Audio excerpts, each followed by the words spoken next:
Now that I've found my ring clamp, I can take my coil, place it in my ring clamp, lock it in there pretty tight, like this, and then I can go with my saw,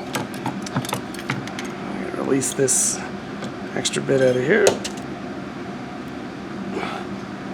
and I can cut these from the top. I'm going to put a little burr life on here to make this a little easier to cut. And then I'll cut through them like this across the top, kind of cutting into my little wooden matrix. So I got all those cut that quickly, and then I can release my little jump rings down and off of the piece there.